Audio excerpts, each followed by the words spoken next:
A very good evening to all my dear students. A very warm welcome to all of you for today's class. On behalf of ICAI, I welcome you all CA intermediate students for today's class on the topic accounts of companies.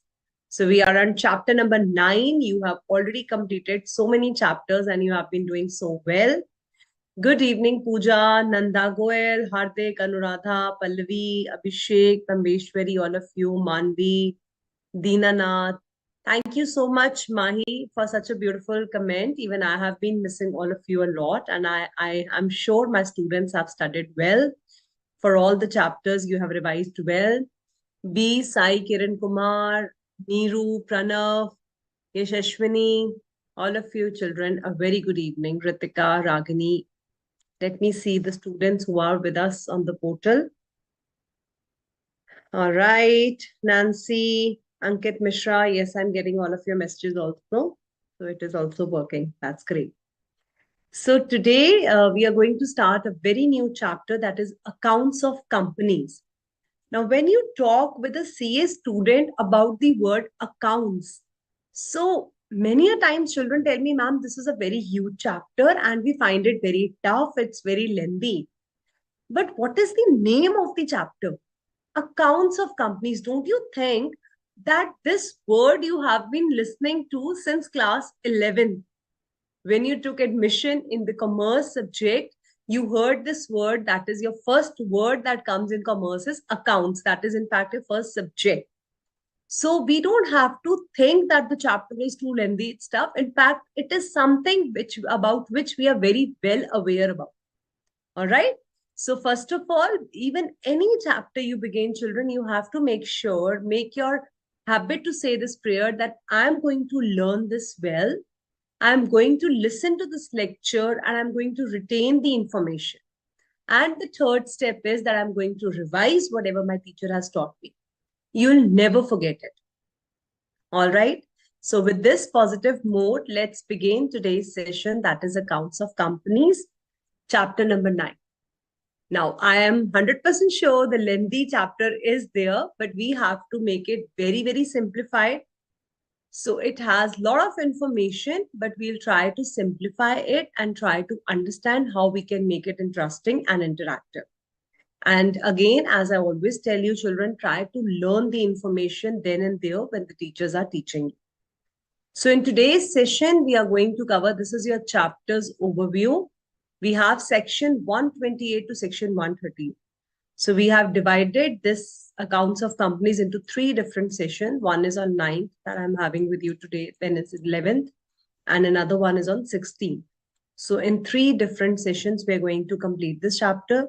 Along with that, all the important examination-based questions, I'll try to cover maximum that we can cover so that you get a lot of conceptual clarity about this chapter. So as I was mentioning, accounts is something which you have been listening to.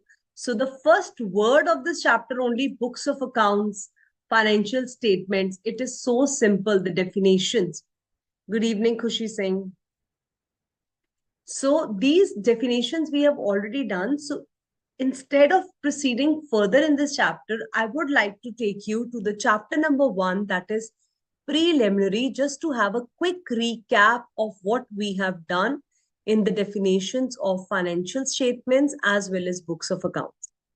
So let me just open that presentation for all of you. It will be a quick recap. All right, so this is your financial statements. So what is the meaning of financial statements? Section 128, 129, 130, 131. So I target to finish 4 sections with you today. But before starting the chapter, before even beginning the section 128, I want to do certain definitions, a quick recap with you. What is the meaning of books of accounts and what is the meaning of financial statements? So let us take up this first definition of financial statements. So financial statement is again a very simple word that you have been listening to in relation to company. It means your balance sheet, your profit and loss account, your cash flow statement, changes in the equity, if any, and any note annexed to forming part of this document. So whatever balance sheet P&L you have prepared, whatever notes are attached to that, that is also part of your financial statement. So this is the financial statement. About this is all the chapter. Section 129 will tell you what are the applications, how this financial statements have to be laid down in your annual general meeting, who is responsible for preparing the FS of the company, and what will be the liabilities if financial statements are not prepared. And at the same time, if you're a holding and subsidiary company, then what kind of financial statements you have to prepare. So all these financials, balance sheet, P&L account that you prepare in your accounts, you do the practicals of that. Today you will be understanding the theory, the law behind it. What is the law, how it defines it. All right. So let us quickly recap the definition. Financial statement, P&L, balance sheet, whatever the asset liabilities, you have to remember balance sheet. P&L is your expenses and revenue. Cash flow statement, statement of changes in equity, and any notes attached. Now, the important information of financial statement was that it is not applicable to OPC, small company, dormant company, and private company. May not include the cash flow statements for the financial year. We have also done important question on the basis of this. So you can refer to the previous PPT and you can revise it from that. So I hope now you can recall what is the meaning of financial statements. Similarly, we have also done the definition of books of accounts. So what is the meaning of books of accounts? Let me just ask you all, if you have revised your chapter very nicely, what do you understand by the word books of accounts? So all your money expended, money received, sales and purchases, assets and liabilities, all these come under the definition of books of accounts. So section 128, first initial section talks about your books of accounts, how the books of accounts have to be prepared, what all is included in the books of accounts. So one was the definition of financial statements that we have just understood. The definition of financial statement includes your balance sheet, profit and loss account, and section 2 subclause 13, if I'm not wrong, you can refer to it for the definition of books of accounts. Books of accounts talks about the sum of money expended and received. If you don't remember, you can write it down. Sales and purchases, assets and liabilities, and your items of cost under 148. So in auditing, you will be understanding with me how the cost auditor is appointed under 148, who specifically comes and reviews these items of cost. So sums of money expended and received is the another name given to your P&L account. So, sales and purchase also the same. Assets and liabilities, money expended and received, you can also call it a trading account. Sales and purchase for that. Assets and liabilities is your balance sheet items. So same terminology, financial statements and books of accounts, but when you make your journals, you post the entry into the ledger, you make subsidiary books, all these are your books of accounts. Similarly, the books of papers. Books and papers, what is books and papers? Again, this definition you have done earlier also. Original books, vouchers, other documents. Very good. Bhavna Garg has given the correct answer. Pallavi Jha. Yes, Nanda Goyal, all these PPTs are available on the portal, and as and when we'll be completing this chapter also, you'll get the same PPT. Very nice. Yes, Anushka Raj, don't worry. I'll be taking accounts of companies with you. Okay. So all these books and papers includes books of accounts, deeds, vouchers, writing, documents, minutes, registers. So whatever minutes you're preparing, whatever registers you're preparing, everything which you have prepared, including all the documents, your deeds, vouchers, books of accounts, writing. So books of accounts is also part of books and papers. If you refer to the definition of books and papers, it says books of accounts. So what is books of accounts? We already know books of accounts, sales and purchases, expenditure done, revenue received, assets and liabilities. And again, this is something same which is defined under financial statements. So what is extra information under financial statement? CFS for the financial year. And what are the categories which are not required? What are the companies which are not required to prepare cash flow statements? Can anyone help us to recall it?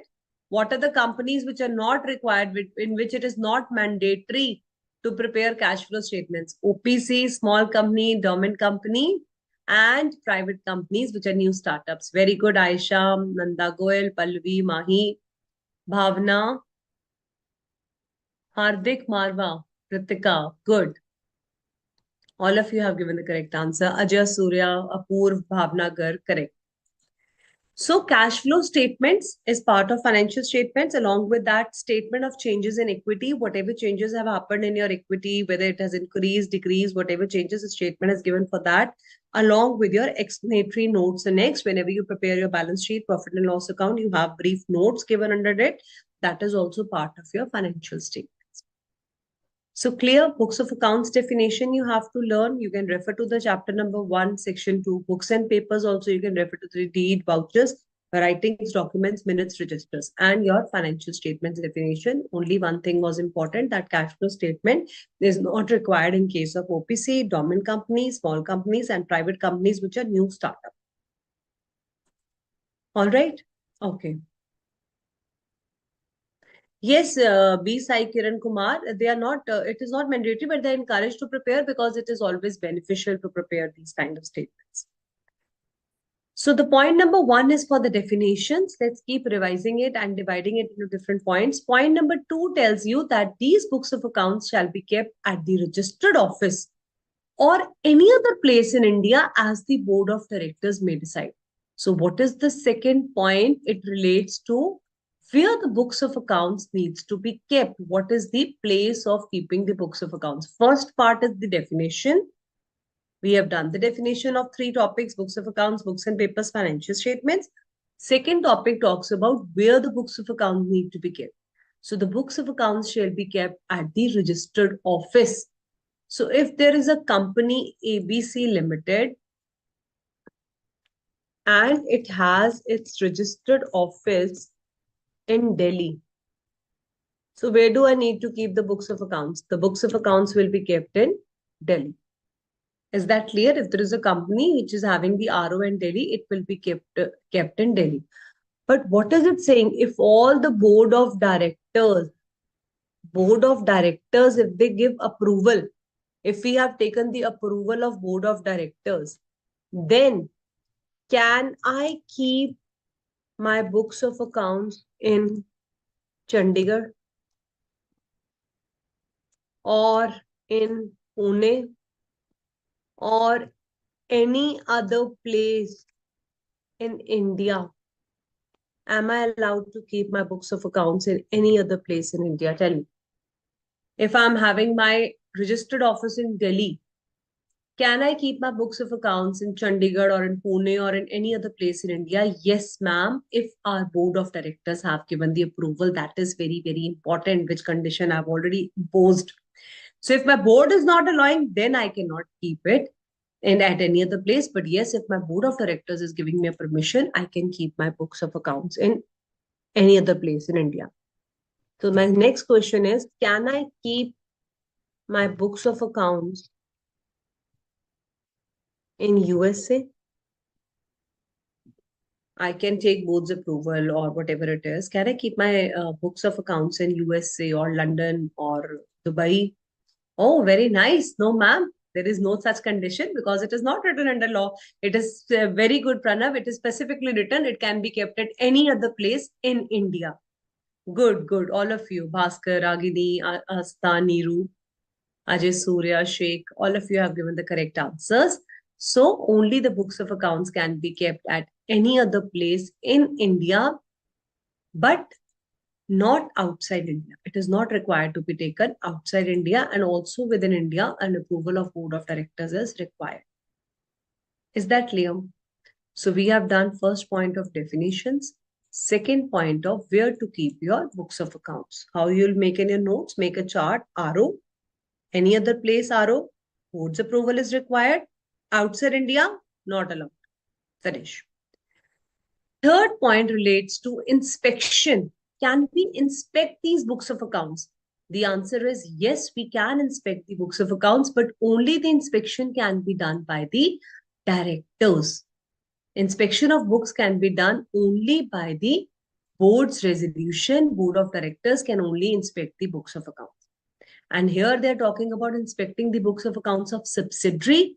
Subsidiary means if there is a company Reliance and it has Reliance Jio as its subsidiary, then their books of accounts can only be inspected if board of directors have given their approval. So for the inspection, board of directors approval is mandatory. We'll do in extent the points of inspection in a while. But let us just complete this chart first of all. For how long the books of accounts have to be maintained? For 8 years. I told you in the chapter MGT, if you have done with me, or maybe in the revisionary session I've taken. Okay. So in MGT, you must have read about it, that there are certain books which are to be maintained for unlimited lifetime, but there are certain books of accounts and other things that have to be maintained mandatorily for 8 years time period. All right. So if you don't fail to comply with this, first of all, we have to understand who is responsible for maintaining these books of accounts. Tell me, who is responsible for maintaining the books of accounts? Refer to your study material and tell me who all are responsible for maintaining these books of accounts.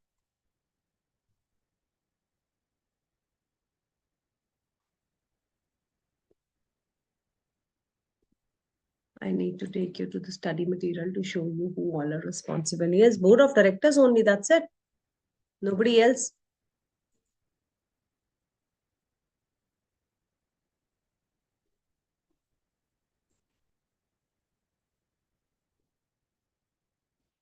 Management, okay. Let me show you, children, where it is written. First, let me just increase the... Okay, now it is opening this definitions we have already done. We are referring to the books of accounts.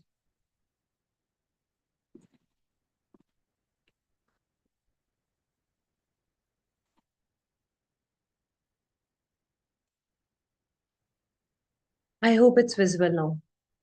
Yeah. So it says your books of accounts have to be kept at the registered office. This is the point we have done. So here it is written clearly who is responsible for maintaining your books of accounts. Because if we are doing about the fine, if we're doing about the penalty, we should be knowing that who is responsible for maintaining these books of accounts. So it's your managing director, who is defined under section 2, subsection 54, clause 54. Again, definitions, he's saying, refer to your preliminary chapter. You can revise the definitions from there. Your whole-time director is responsible. CFO of the company, any other person whom board has given the duty of preparing the books of account. To whom the board of camp has given, maybe a CEO, CFO, to whomsoever board has authorized that he is required to prepare the books of accounts. All these people are responsible for maintaining your books of accounts. Now, if these people do any kind of default, they will be liable to a fine of 50,000 rupees, which can extend maximum to rupees 5 lakh. Okay. Which can extend maximum to rupees 5 lakh. So, Pallavi, you're writing company secretary or any authorized person. So if board has authorized them, then only they can be considered. Otherwise, if examiner asks you, Hardik is saying KMP and management, somebody is saying Kasak, Bhaskar, Nayan, everybody has written management, approve. Now I hope it is clear to all of your children who is responsible for maintaining the books of accounts. If this question comes, then you have to write MD, WTD, whole-time director in charge of finance, who is taking care of finance. The director is taking care of finance, or managing director, chief financial officer, or any other person who is authorized by the board. And if these people are not maintaining the books of accounts as per the provisions of section 128, which we are going to discuss in detail, then they will be liable to the fine of 50,000, which can extend to maximum up to rupees 5 lakhs. All right. Now let us go over there in our presentation. Let me take you in the detailed discussion about how the books of accounts are actually to be maintained. Why they? So this is your actually punishment, which is written at the end. But since in the chart it's shown over here, so I wanted to take you that information over there. So books of accounts definition we have done. We have discussed where the books have to be kept. We have also discussed what is the time period for which the books have to be preserved. That is 8 years. So this is your detailed discussion to clause 13. So I was right. Books of accounts are defined under section 2, clause 13. Records, money received, expended, sales and purchase, assets and liabilities, and item of cost. It is the straight definition from your preliminary chapter. Every company has to keep it at registered office. We have done this point also. If we are in Delhi, we can keep it anywhere outside India, that is in Pune, but we cannot keep it in USA. Now, this is very, very important point. How the books of accounts are to be maintained. all the transactions at the registered office and branch office, they shall be kept on the accrual basis as well as on the double entry system of accounting. What is double entry? Double entry system, books of accounts are prepared on the double entry system. There is a single entry where you're just recording the entry at a single, say for example, purchases made. So you're not booking how the cash has been expended, but you're just booking the purchases. So that is a single entry. How the double entry functions, you book the purchases in your purchase book and the cash is withdrawn, the cash is reduced from your cash book. That is how your double entry system works. But what is the meaning of accrual basis? Now, my future chartered accountants, you all know better than me. You have been studying accounts since so many years. So you tell me, what is the meaning of accrual basis? एक होता है cash basis. Cash basis means when I'll receive the cash, I'll book my entry in profit and loss account on my balance sheet. But one is when the expenditure is accrued. When I've passed the entry on the basis of accrual, it is yet to be purchased. The sale is yet to happen. So on the basis of accrual, your books of accounts have to be maintained. All right, as and when the expense is incurred. Very good. Ritika Gupta, Nanda, not received or paid, Nayan Patel, Pranav, Pallavi Jha, Hardik. Kasak Yadav says credit and cash both. So accrual basis, yes, it can include incurred or earned. That's nice. Occurrence is important, not received or paid. Ajay Surya, very good. So now you're talking about your chapter number 1 of business studies, where you have learned about the word accrual. Roland, Rojalin, Pradhan. Okay, received or accrued, whichever is earlier needs to be recorded. So accrual basis, it is saying, child, not both, whichever is earlier. You have to see on the accrual basis. That is as and when the expenditure is incurred, it has to be booked in the books of account. So examiner can ask you, there is a company ABC Limited, they are maintaining the books of accounts on cash basis or on a single entry double system. Are they doing it correct? So you will mention, no, they will be liable to a default under section 128 because it is clearly written that the books at the registered office at the branches have to be kept on accrual basis and it has to be on the double entry system. You can keep the books of accounts at any other places if the board of directors have given the approval and within 7 days, a registrar has to be informed with the full address. Now, if I have opened up on 30th of January, my registered office is in Delhi, but I am staying in Pune for a certain time period. So now I have taken my books of accounts on 30th January. On 3rd February, I have taken my books of accounts. On 3rd February, I have taken my books of accounts to Pune. Now, what is the address of this Pune office? Within 7 days from 3rd February, I will have to tell it to the ROC. So within how many days? 7 days. So 3rd, I have kept 4, 5, 6, 7, 8, 9, 10. So by 10th of February, ROC shall get the intimation. What is my full address of Pune, where I've kept my books of account. All right, clear? Place is clear, accrual basis is clear, double entry, you must have highlighted and bolded it now in your study material. These points are clear. Now we are moving to a very, very important topic, that is books of accounts may be kept in the electronic mode. We are living in the era of AI, so electronic mode is definitely possible. But there can be a question, what are the conditions need to be met if the books of accounts are kept in the electronic mode? Section 128 subsection 1, second provision to this section allows the companies to keep their books in electronic mode as per Rule 3 of the Companies Rules 2000. So Rule 3 becomes applicable. What is required? Nanda Goyal is saying, ma'am, can you explain 7 days concept again? So Nanda Goyal, it simply tries to tell you, you have your registered office in Delhi. Can you take your books of accounts to Pune? First of all, tell me that. If you have your registered office in Delhi, can you take your books of accounts to Pune? Yes, ma'am, if a board of directors are allowing. Okay, Mahi, listen clearly. I'm explaining this point again to all of you. So if you have, there was nothing between 30th Jan to 3rd Feb, Mahi. 30th Jan, I said I decided to shift my books. So on 3rd Feb, I have taken my books to Pune. So now when I have come to Pune, so 3rd February was the date when I have shifted my books of accounts to Pune. Within 7 days of shifting my books to Pune, I have to inform ROC about my full address, that this is where place where my books of accounts are now kept. Because the books of accounts are open for inspection, that is why there is a requirement to tell ROC. ROC has to be informed about everything, whatever we are doing in a business. Okay.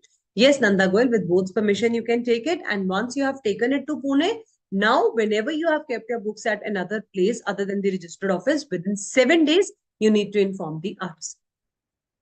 All right, clear? Everyone clear now on this point? Oh. Now, the next point that we are doing is electronic mode. Once you are keeping your books in the electronic mode, these are the rules that needs to be complied. Now, examiner can straight away ask you 3 to 4 marks question that what are the conditions to be met if the books are kept in the electronic mode. There are certain conditions which needs to be met when the books are kept in the electronic mode. What are these conditions? Let us see them one by one. First of all, whenever you're keeping the books of accounts in the electronic mode means you're keeping it in the way of software. You're using certain software like we use Tally software. So if you're keeping your books of accounts in Tally or any other software, any other electronic mode, they shall be accessible in India at all the times. For any subsequent reference means first point is accessibility. You can write down the first point is accessibility. The books of accounts shall always be accessible, means they shall always be available for inspection. Anyone who wants to see can check the books of accounts. So books of accounts and other relevant papers which are maintained in the electronic mode shall remain accessible in India. Accessible means it shall be available to be checked at all the times. You cannot say that the software is not working or it is not available now or we have sold the software package. It shall always be accessible in India at all the times. Point number second is to ensure the audit trail. What is the meaning of audit trail? Audit trail means whatever the recording of the transactions have been done. So if you're using any accounting software, then for the financial year from 1st April 2023, it is mandatory. So now it is already mandatory. So from 1st April 2023, it is mandatory that you should ensure that an audit trail is maintained. Company using the accounting software shall only use the accounting software. It shall have the feature of audit trail of each and every transaction. So audit trail means recording of the transaction, how you're recording the transactions in the journal, posting it to the ledger, and then posting it to the books. The proper recording of the transactions have to be maintained. How much you have recorded, how much entries have been made, how the data has been kept, each and every transaction shall have a complete audit trail. Creating an edit log of each changes made along with the dates of the changes made. So edit log means whatever the changes you are making.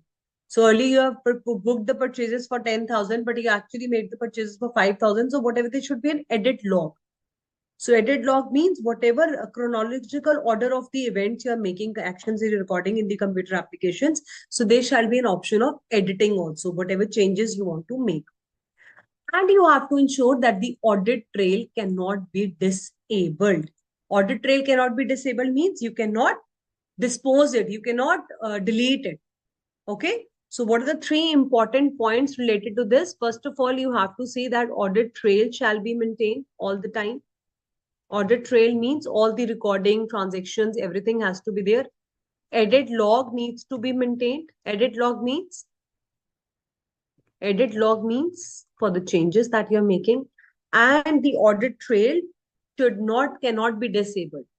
Audit trail cannot be disabled means all the transactions can be seen clearly as and when they require to see it. Cannot be disabled. So that whenever you want to visualize, whenever you want to see the recording of the transactions, you can check it. So audit trail has to be recorded. Trail cannot be disabled. Nobody can disable it. And edit log for the changes have to be made. Is that clear, children? So these are your important conditions for the electronic mode whenever you are maintaining the data in the electronic mode. You have to make sure accessibility point first we have done, and these 3 points are the important points for your edit log not to be disabled and audit trail to be maintained for every transaction. Now let us understand what is it trying to explain further. The books of accounts referred to in sub-rule 1 shall be retained in the original form. Now, children, when you are, what is for 1st April, Tambeshwari is saying? 1st April is that it was required to maintain from 1st April 2023. any accounting software you're maintaining, the audit trail की requirement कब से है? It is telling you from first day of April 2023. So now it has become mandatory to apply it. So we have to apply this, these three things of audit trail, edit log, and it cannot be disabled. This has started from 1st April 2020. All right. So three important features of the accounting software you have learned. Books of accounts shall be accessible. Now that the books of what the other conditions have to be met, the books of accounts shall be retained in the original form. It is not that physically you have maintained somewhere else while uploading the data, you have changed it. You should not alter it. And the fourth point is also the same. Branch offices shall not be information received, shall not be altered. It shall be in the original information only. So whatever information you have received, suppose we have 1 crore sales in Pune branch, 2 crore sale in Chandigarh branch. So whatever information you have received, you should put it in your accounting software. You should not alter it. You should not change it. All the information in the electric record shall be in legible form. Legible means it should be readable. पढ़ी जा सकती है, printouts लिया जा सकता है. You can take a printout and you can read it. There shall be a proper system for storage, retrieval, display, and printout of the records. So it shall be in a legible form. It is readable. If something anyone wants to visualize it, like you have in your Tally system, you can see how the entries, how the books of accounts are working in the Tally software. And there shall be proper system of storage, means where you have stored the data. Retrieval means where you want to take out the data. If you want to access it again, you can go back. It should not be that मैंने next करा, click करा, then I can't go back and check my code. There should be proper system of retrieval.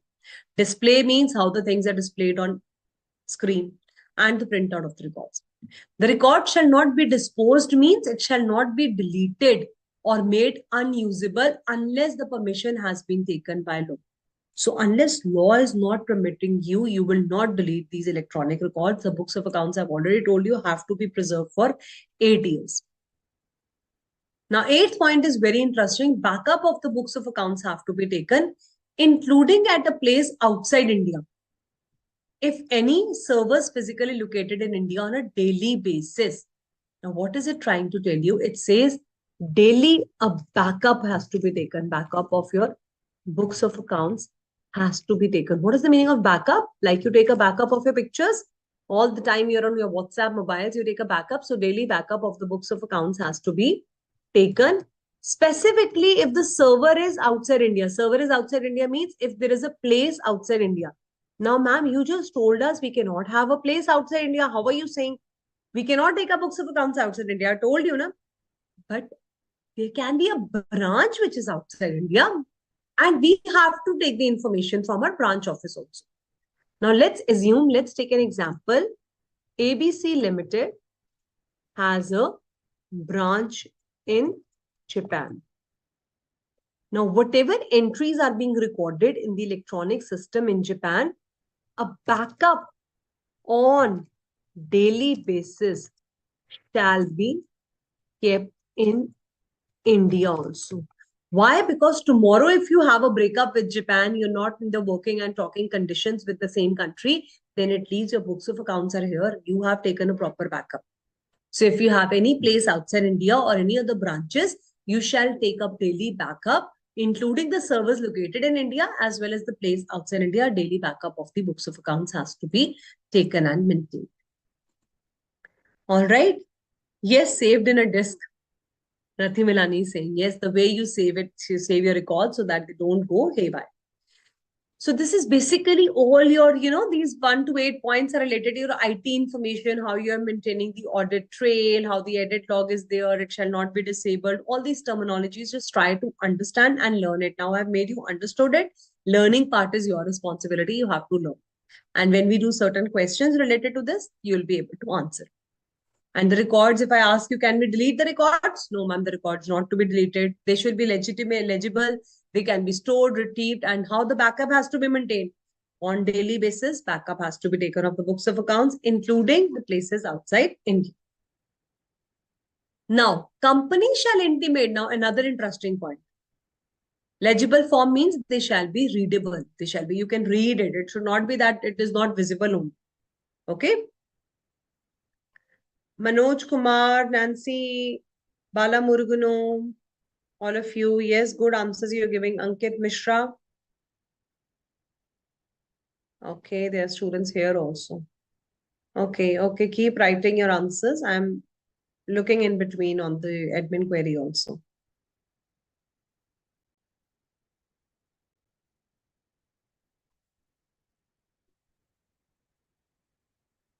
All right, Tameshwari, is it clear? Legible means where the information should be easily available to read. It should not be that you can't, now you have electronically posted the matters and now you're not even able to read. Yes, you need to take the backup daily, Nanda Goel. The daily basis, it has said that even if the server is physically located in India, shall be kept. Okay. Now, another interesting point, ROC annually has to be informed about what? Everything this ROC wants to know. Let us tell ROC something more about our service provider. Internet connection जिसने दिया है हमें, जो हमारा service provider है, उससे related also the intimation has to be sent to the ROC. 30 days, 60 days, nothing written. Annually, once in a year, you can say, give a statement giving the information about this is the person who is providing the service provider. Internet protocol, IP address of service provider, you all know these details. Open your internet and see your IP address today. Okay, where it is written Wi-Fi, you'll just click it, you will see the IP address. Who is your service provider? What is the protocol of address of the service provider? Location of the service provider, wherever applicable. And where the books are maintained on the cloud. Cloud is a server. Everything information provided by the service provider. Such address has to be given. And if it is outside India, the name and address of the person in whose control my books of accounts are kept. So please tell that this is Mr. A who is controlling my books of accounts. He's taking care of them. If the books are located outside India, you simply need to give the name and address of that person. That person is responsible about the IP address and other things. You're not bothered about the service provider who is taking care outside India. There you simply need to give the name and address of the person.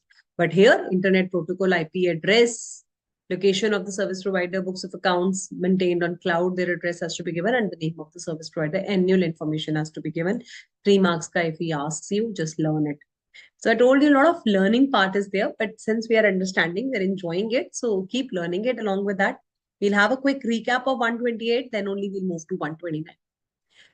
Where the company has a branch office in India or outside India, it shall deem to have comply with books of accounts. Ab aa gaya na branch office in India or outside India. You're not supposed to take your books of accounts outside India, but you can have a branch office outside India. Proper transactions have to be done and summarized periodical returns are to be received from the branches at the registered office. Now, simply you can write down, if you are having your branch office outside India, if you are having your branch office outside India,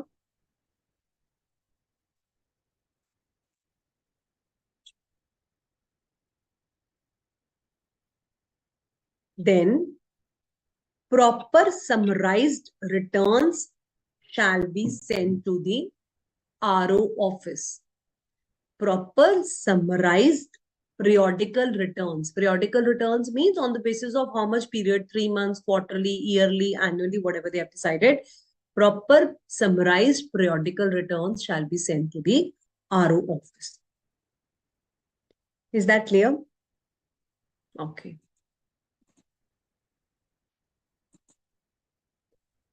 Now let's talk about the most interesting point. Yes, Ritika Gupta, intimation is information. Books of accounts to be kept by the company open for inspection. Where will you come and inspect it? At the registered office of the company during business hours. And who can inspect it? Only the director can inspect the books of accounts, the books which are maintained within India. The director can inspect them at any other place, whether at the RO or at any other place in India, by any director during business hours. Can a shareholder or a creditor inspect your books of accounts? Tell me yes or no. Can a shareholder inspect the books of accounts? Can he come and say, creditors come and say, and come and speak that I want to see your books of accounts? No, ma'am. Shareholders and creditors cannot inspect my books of accounts. Excellent. Abhishek Mishra, Dilip, Neeru, all of you, Khushi, Kasak, Yadav, everyone knows this answer. Huh? Wonderful. Pallavi, Aisha, Pranav. Good, good, good. So see, that is how the things become simpler. Director likha hai, to only director. It is not written clearly that the shareholder cannot expect. Shareholders can interfere in the financial statements. Shareholders can inspect the financial statements because they're preparing the financial statements, but here books of accounts, they cannot ask for the inspection. So only the inspection can be done by the directors, लिख लेना side पे, not by the shareholders or by the creditors during business hours. Any other hours? No, only business. And if you want to inspect the books of accounts of your subsidiary company, I told you again, the approval has to be taken at the board's resolution from the board of directors. What about the books of accounts maintained outside India? Now, if your books of accounts are maintained outside India, the director will give a request that I want to inspect the books of accounts, and within 15 days, the company will send him all the information for inspection. Okay. So within 15 days, information has to be given to the directors for inspecting the books of accounts which are kept outside India if you're having a branch office outside India. And after that, it says all the officers and employees shall be helping them for the inspection. All these people who are working with the company, they shall be available for providing support for the inspection of the books of accounts. And for how long the books of accounts have to be maintained? The books of accounts have to be maintained for period not less than 8 years. So at least for 8 years, the books of accounts have to be maintained. And my last question before jumping to the penalty goes to the class. Who all are responsible for preparing the books of accounts? So the persons responsible for preparing the books of accounts are managing director, whole-time director in charge of finance, chief financial officer, and any other person whom board has authorized. It is the duty bound. Duty bound means it is their duty to prepare the books of accounts. And if they do any default, they're preparing it on cash basis or single entry, or they're keeping it outside India, the books of accounts, no permission has been taken. They're not taking summarized returns of the branches on periodical return basis. Inspection is being done by anybody else other than directors. If all these points, any kind of default is happening, then 50,000 to 5 lakh default penalty can be charged. But can we put them behind the bars? Can we give imprisonment to these people? So there is no imprisonment. लिख लो यहाँ पे. No jail if books of accounts are not maintained properly. Only fine of 50,000, which can extend to 5 lakh rupees. Is that clear? Now, this very interesting point is left over here. Together with the vouchers relevant to entries shall be kept in good order, provided the investigation has been ordered, the central government may direct the books to be kept for longer period. It says, although the books of accounts are to be maintained for 8 years, but CG can request or demand by passing the order that the books can be kept for longer. Now, if CG says that the books have to be kept for 10 years, then will you keep the books for 8 years or 10 years? If CG has sent you an order, then the books of accounts will be kept for 10 years. Then you'll keep it for 10 years or 8 years.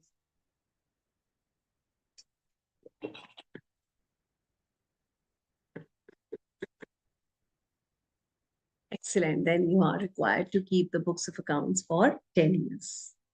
Everyone has given the correct answer. Is that clear, children? Now let's see it from the study material also. See, section 128 only took so long. So section 128, we'll revise it. So this is the penalty which we have already done. Vouchers need not be preserved as a requirement for the period of 8 years. Vouchers have to be preserved for 8 years, children. Is it true or false? Vouchers need not be preserved as a part of requirement for 8 years. True or false? Very good. False is the correct answer because we have to preserve the vouchers also. Everything has to be kept in good order for a period of 8 years. XYZ maintain its books of accounts on cash basis. Illustration 2. Is there any problem? They're maintaining the books of accounts on cash basis. कर सकते हैं ना? No, ma'am, they have to maintain on accrual basis. Pranav, Aisha, Purv, Kasak, Pallavi, Tambeshwari, Bhavnagar, Pratimilani, Manvi. Correct answers. Correct answers. Wonderful. Ajay Surya. As per the Company Act, it is not allowed. Okay, good. Accrual basis. So this is how you have to write. As per the provisions of Companies Act. कोशिश करना section 128 याद हो जाए. नहीं होगा तो as per provisions of Companies Act is good to go. So how will you write? Companies Act provide that companies have to prepare the books of accounts and other relevant financial statements on accrual basis and double entry. No exception has been given to any class of requirements. Therefore, they cannot maintain their books of accounts on cash basis. And one more line we can add, if they do it, penalty will be charged because they're not complying with section 128 subsection 1. Then a penalty can be charged, which is 50,000 to 5 lakhs.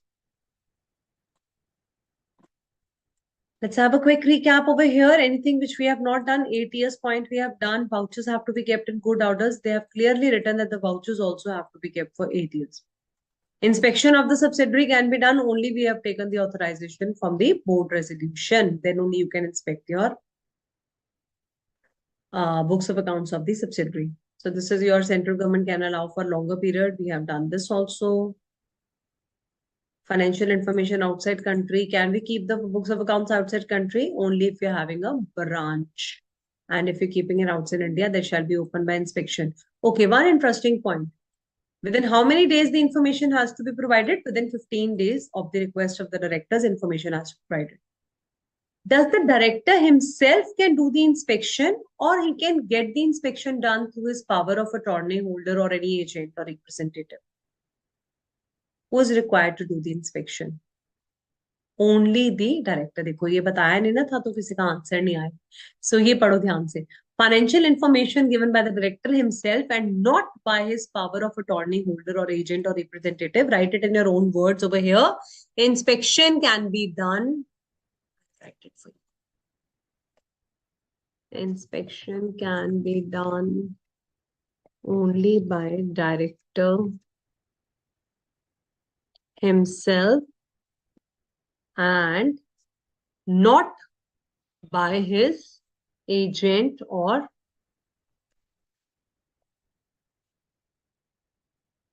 attorney.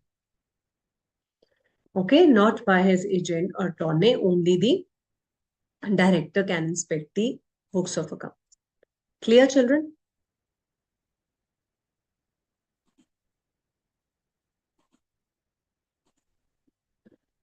So inspection for the books maintained in India also we have done. Proper summarized returns. If you're having a branch office in Pune, do you need to receive anything from them? Proper summarized returns on periodical basis will be received.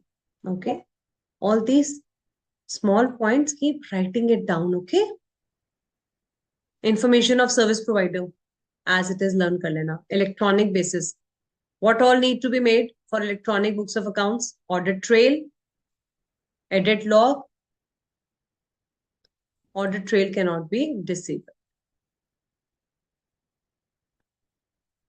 Okay. The question to the class true and false. Does the books of accounts needs to be accessible at all the times if they are kept in electronic form or only during the business hours? Does the books of accounts remain accessible at all the times? Good, good, good. Yes, ma'am. All the times. All the times during business hours, somebody has written. Trying to play safe all the times. And if there'll be an MCQ, how will you choose it? So it is all the times, accessible at all the times. The first line of Rule 3 reads out that the books of accounts shall be accessible at all the times in India to be usable for subsequent reference. Okay. All right. Just go through this. Let's take a small break. And after break, we're going to finish 129, 129A, and then we will be doing 130 and 131. Let's take a small break here.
Yes, sir, I am audible now. All right, sorry. Yes. So before we proceed further, I want to ask you one question. We have already winded up section 128.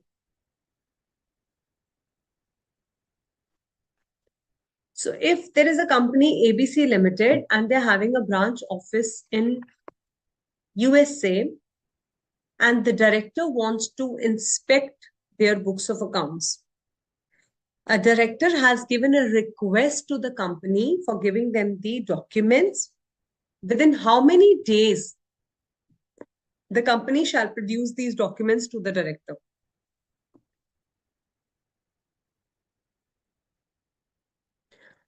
B. Sai Kiran says 7 days. Huh? Got confused. Everybody else has given the correct answer. Anjali, Sukhbir, Manvi, Hardik, Nayan, Ragini, all of you correct. 15 days is the correct answer. So 7 days was for the changing the place of business outside India, beta. Mahi, Ritika, everybody has given the correct answer within 15 days. Gurminder Kaur, good. Sanya, Neeru, great. So within 15 days, the company will produce all the information which is required by directors. Now, the second question is that the director is not willing to travel himself. So he's going to send his agent, Mr. B, to inspect the books of accounts. Can he do that? Can the agent or any other attorney on his behalf inspect the books of account? Good. Anuradha, Sanya, Pallavi, no, only board of directors can inspect. Kasak, Karthik, all of you, wonderful children, Kushi Singh. So in the same way, now you have to remember these points. It's not that just today you're remembering. Feed it over here and remember it. And these chote points, children, small points, just keep writing down in your study material. This help you to retain the information. And trust me, when you flip the pages during your exam days, you will remember your own handwriting written and you'll just have to flip it. Then things become very, very simple. All right? Okay, good. Well done. Mr. Sheikh, good answer. Shweta, Nanda, Goel, all of you. Now let's move ahead to the financial statements. So we have already done the definition of financial statement. So this is again the definition picked up from your own Saransh, how beautifully Institute has decorated and made it simpler for all of you.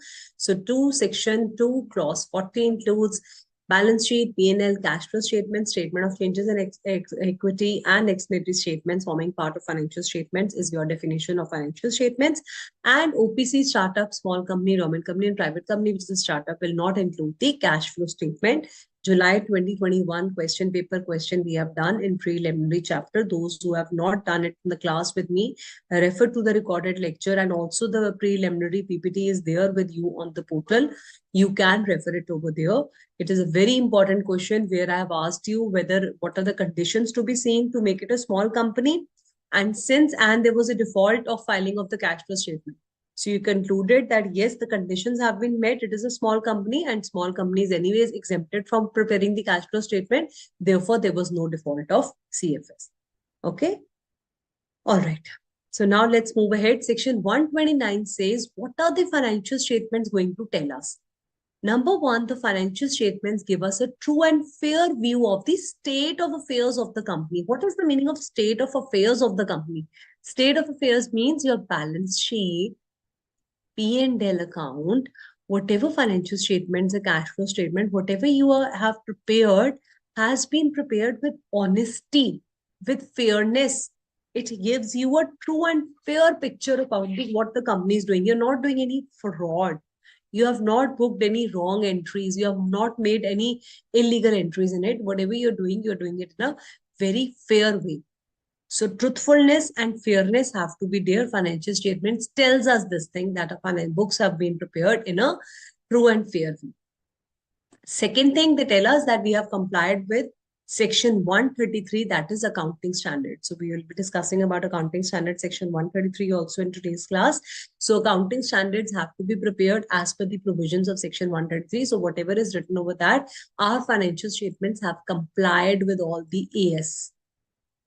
And it is in the form and as may be formed for different class of companies as given in the Schedule 3. So we have followed Schedule 3, ma'am. It is as per the provisions of Schedule 3. So what are the two things that the accounting standards, that the financial statements need to comply with? They should comply with the accounting standards and they shall comply with the Schedule 3 requirements. And what are they going to give you? True and fair picture of the state of affairs of the company. Items contained in the financial statements will always be according to the accounting standards. Section 123, we'll be discussing it in a while. Nothing contained in this subsection shall apply to insurance company, electricity company, and finance company for the financial statements prepared. So it says this particular section 129 of financial statements is not applicable to insurance and banking companies, electricity companies, and any other companies formed by respective statutory act like ICAI Act. So Special Statutory Bodies Act, the companies have been formed, and electricity, banking, and insurance company, this financial statement provision is not applicable. Why it is not applicable? Can you think about why it is not applicable? Because in case of insurance company, any matters which are not required to be disclosed as per IDRI. So it says, as per the insurance company, matters which are not required to be disclosed by the Insurance Act, you're not required to comply with the financial statements for that respect. So remember the first section that we have done, applicability of Companies Act. So I told you section 3 tells you that the applicability of Companies Act is applicable to insurance company, banking company, electricity company, and any other governing body formed under the respective act. But where the provisions are inconsistent with their act, then their respective act will come into picture. So for the insurance company, Insurance Regulatory and Development Authority or the Insurance Act will tell them what kind of financial statements have to be given. Section 129 is not applicable. Similarly, for banking company, Banking Regulation Act 1949 will come into picture, and electricity company, Electricity Act 2003 will come into picture. So respective companies, electricity company, banking companies, insurance companies, and any other companies governed by this act are not required to comply with the provisions of section 129. Okay. Now, so 2 points we have done. First is the definition of financial statement. Second is the financial statement give us the true and fair view, and accounting standards comply karne, schedule 3 comply karne. Third point, we have discussed about the non-applicability of financial statements to these 4 companies. Now, fourth point we are doing, the board of directors will lay down these financial statements have to be reviewed at every annual journal meeting. So you have done annual general meeting, MGT chapter you must have done. In case of conflict respective acts, says Ritika Gupta, absolutely correct. In case of what are those forms? Nanda Goyal is asking about forms. Which forms are you asking about? Will be doing about AOC 1 form. I'll be telling you. Whenever you're changing your registered place for the 7 days condition where I was telling you, there will be referring to the AOC form 1 form. So I'll be showing you 2 forms today. AOC 5 form, sorry. So we'll be referring to certain forms today, and I'll show you certain forms also. Lay means, ma'am, Nayan Patel, lay means laying down, in keeping in front of the directors. Okay, keeping in front of the shareholders. The board of directors of the company shall lay before such meeting means they will keep it in front of all the shareholders in this meeting. So annual general meeting of the company. So I was asking you a question. When is the annual general meeting of the company held? If you have done MGT, you must be knowing about this. AGM, you must have done notice sent for the AGM. When is the AGM held?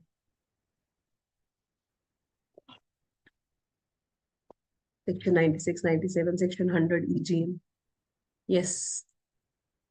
After the close of financial year. Okay, that's nice. Lahari Morju, safest term. Within 6 months of the conclusion of financial year. Once in every year. Okay. So within 6 months from the closure of financial year, there shall be a gap of 15 months between 2 AGM. And if it is a first company year of incorporation, 9 months for the first AGM, it shall be held. Okay. Good. So whenever the AGM is held, these financial statements have to be laid over there for the discussion that these are the financial statements of the company. Now, if the company is having one or more subsidiaries or the associate companies, what is the meaning of this line, having subsidiaries or the associate companies? Means if you are A Limited and you are holding more than 50% of the share capital or composition of board of directors of B Limited, then B Limited will become its subsidiary. And B is further holding in C Limited. Then C Limited will become subsidiary of B Limited. Is that clear? And what was associate company? If you're having any significant influence or 21% holding in B Limited, then you become associate company. So either a company A Limited is having 1 or 2 subsidiaries, B and C, or it is having P and Q of significant influence where it is holding more than, for this relationship of associate companies, they're having significant influence in this. So A Limited is having subsidiaries B and C Limited and is having associates P and Q Limited. Then it needs to prepare the consolidated financial statements for all the subsidiaries and associate companies in the same form, complying with the accounting standards, and in the annual general meeting, these financial statements shall also be laid. So what is simply transitory? If you have one or more subsidiaries and you have one or more associate companies, then you have to prepare their consolidated financial statements. Consolidated means A Limited, B Limited ka kitna aaya, CFS mein you will put down combined entries, how the consolidated financial statements are prepared. So instead of making the separate financial statements for all of them, you prepare the consolidated financial statements. Now, this is very, very interesting.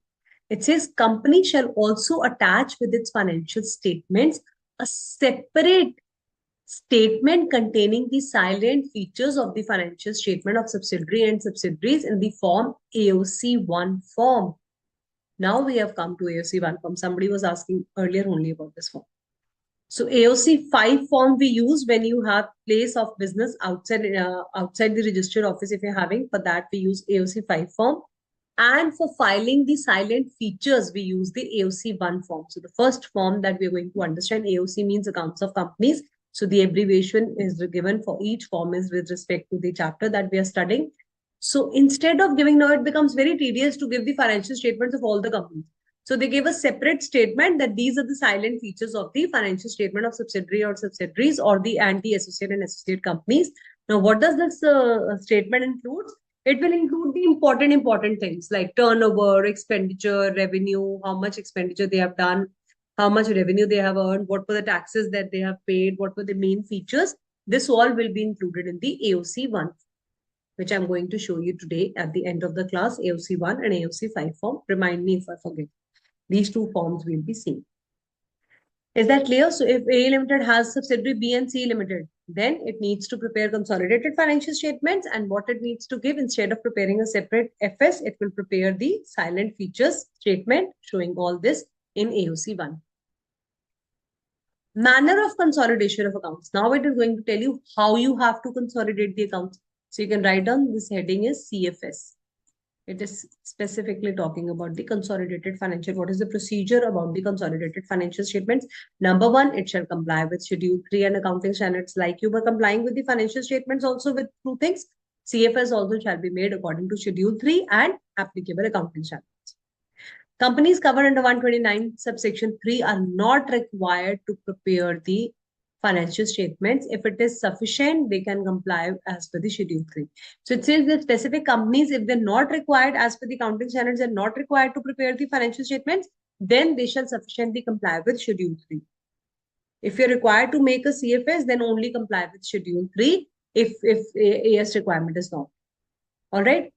Preparation of now this is very, very important, 3 marks question. Preparation of consolidated financial statement by a company is not required. When is the consolidated financial statement not required to be prepared? Write down this question in your registers or book. When consolidated financial statements is not required to be prepared if you meet the 3 important conditions. What are the 3 important conditions? Where a company is a wholly owned subsidiary or a partly owned subsidiary of another company. Now, I am already a subsidiary of another company and I'm having further subsidiary also. Means there is a holding company, A Limited. It is holding more than 50% shares of B Limited. Then B Limited will become its holding or subsidiary. Tell me fast, B Limited will become holding or subsidiary? Are the students over here on the portal? Are you answering back? Ankit Mishra, Bala Muruguno.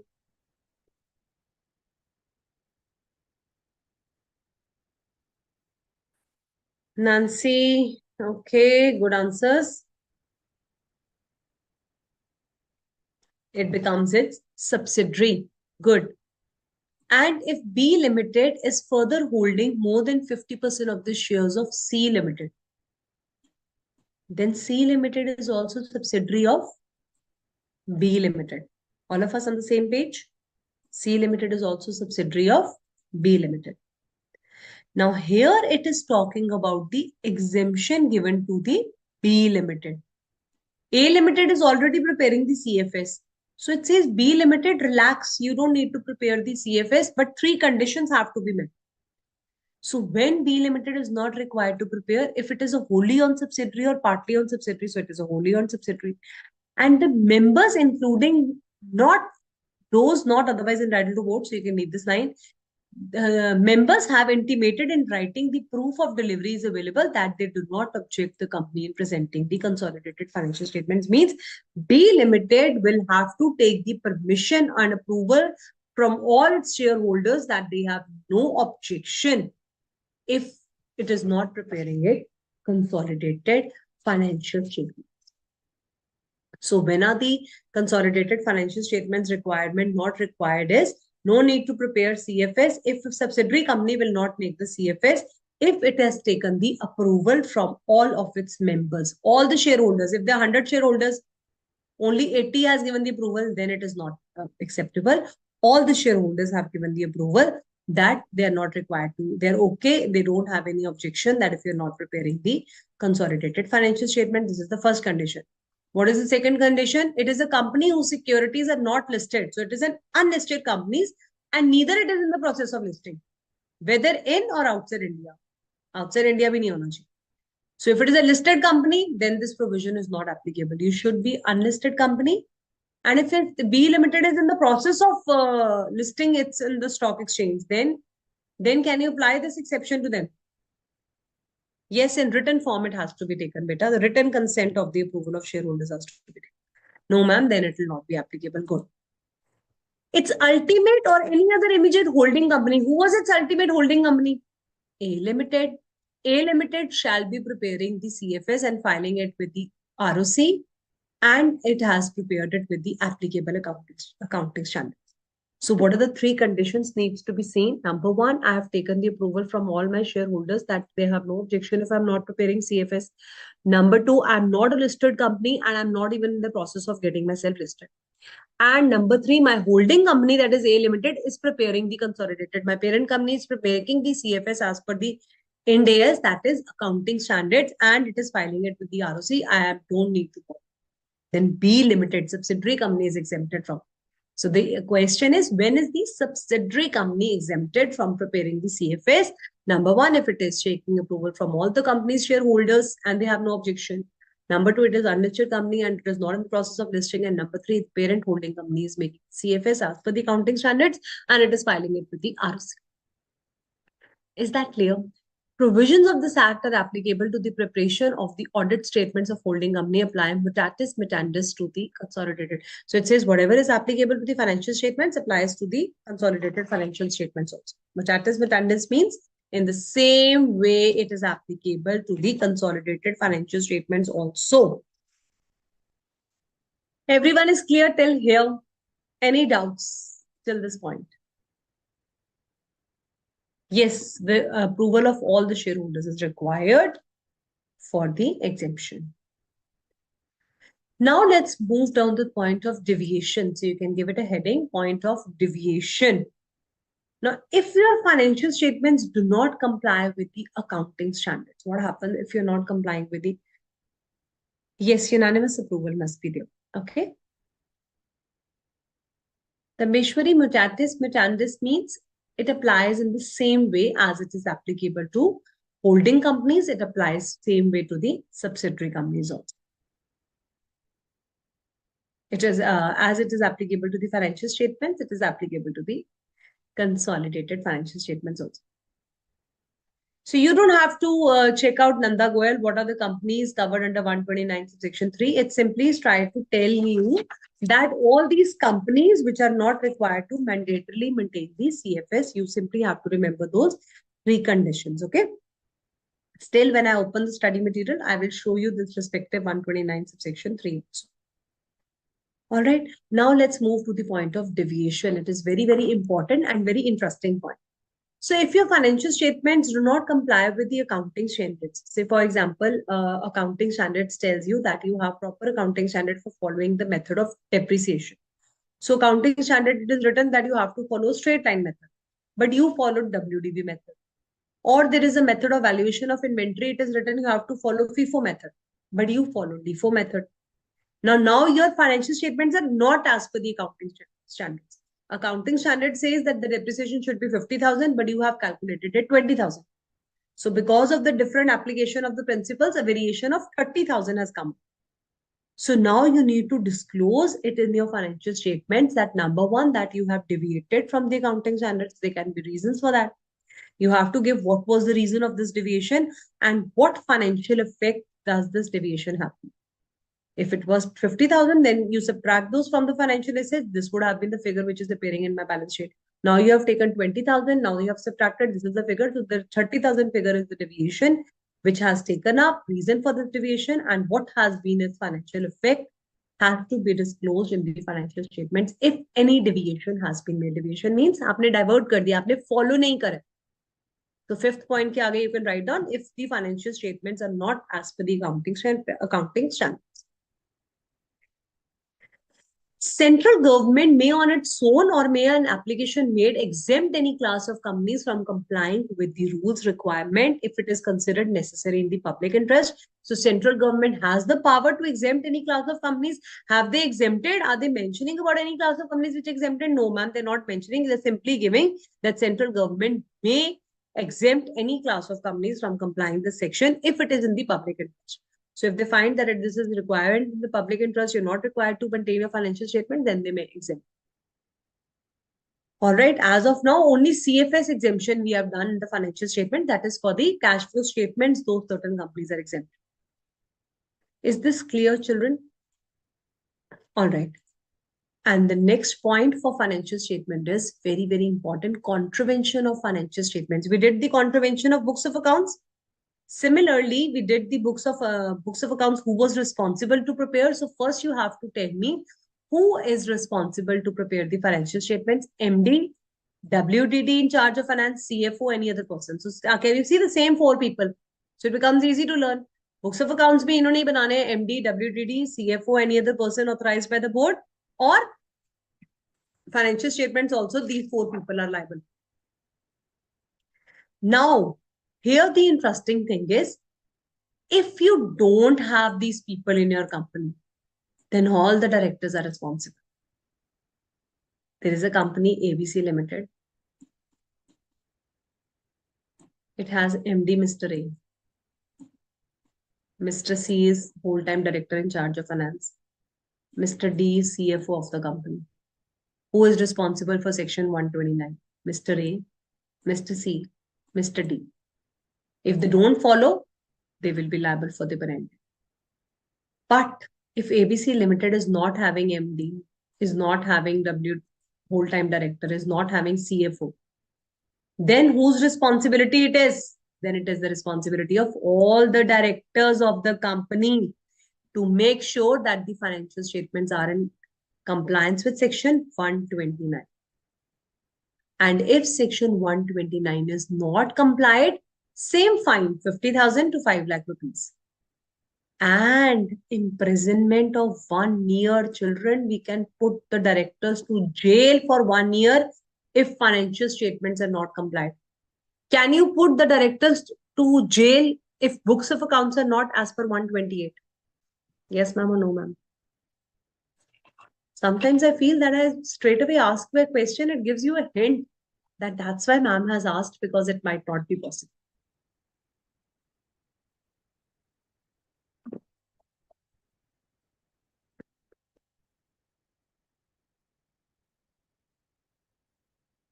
No, everyone has given no, ma'am.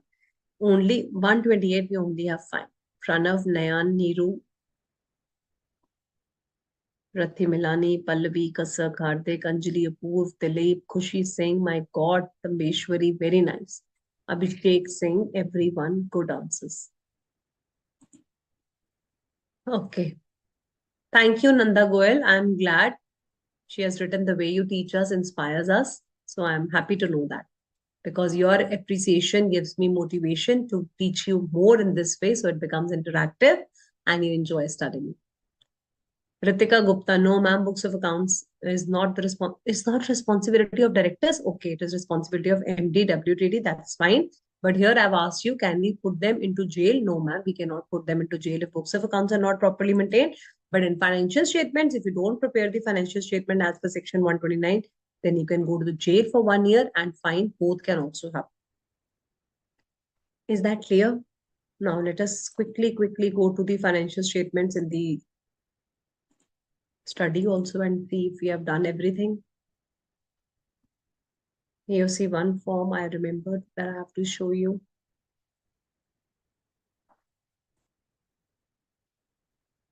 True and correct view accounting standards, schedule 3, we have discussed.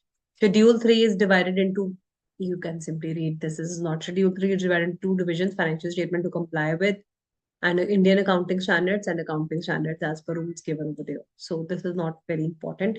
This is important that these are the companies which are not required to comply with the financial statements. Matters which are not to be required to be disclosed, this you can just simply give it a reading, okay? But this is important out of this banking, insurance and electricity companies. Laying of the financial statements, AGM mein. EGM mein karna hai, AGM mein. AGM mein, we have already discussed that. CFS has to be prepared if I don't have subsidiary companies, but I have associate companies, then do I need to prepare CFS? If I don't have subsidiary companies, I have associate companies. Do I need to prepare CFS? मुझे पता है आपको आता है, लिख लेना अपने notes में side. Even if you have associate companies, then also you're required to prepare subsidiaries, because this is a recent amendment. Earlier it was only subsidiaries. Now they have included associate companies also. And the 3 conditions we have already done. If you are a company covered under 129 subsection 3, which is not required to prepare CFS. So here you are specifically asking about 129 subsection 3. It typically tells you that the company which is covered under respective provision of this. So they have not specifically given you, you see, they have given you subsection 1 over here. Okay, then these points for this. This is your subsection 2 and CFS. So basically it is talking about CFS. Okay, it is not naming any company. It means company covered under 129 subsection 3 means the company which is having a holding, which is having a subsidiary or associate company. Okay, 129 subsection 3 is talking about these holding companies.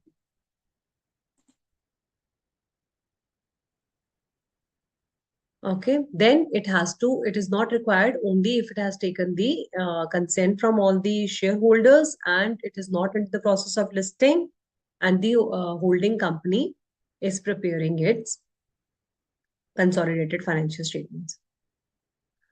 After that, deviation point also, I hope no doubts in deviation. Reasons have to be given, financial effect, and how much is the deviation. No, then holding company has to prepare CFS, Nanda Goel. Holding company is preparing CFS. That's why I'm getting exempted, right? That's why we have taken the example that A Limited has a subsidiary of B Limited. B Limited has a subsidiary C Limited. So B Limited, the in between subsidiary is exempted if it has taken the approval from shareholders, and it's A Limited is preparing the CFS. Okay. Okay, Hardik, I'll just take your doubt. Exemption by central government. So we have done this also. Central government can exempt. Penalty point also has been done. So everything has been done. So here is illustration number 3 in front of you. Modern Furniture Limited is required to prepare financial statements that comply with accounting standards and shall be in form specified in Schedule 3. But the financial statements were prepared and presented not in compliance with the accounting standards.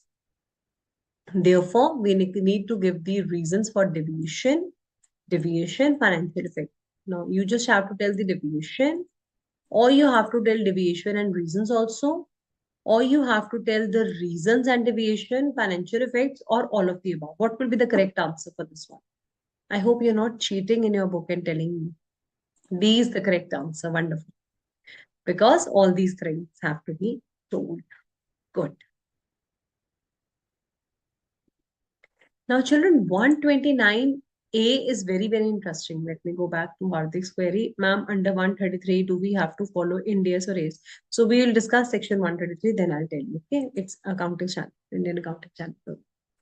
So central government now, periodical financial results, section 129A. What does section 129A tells you? It says listed company. This provision is specifically for the unlisted companies. I'm sorry.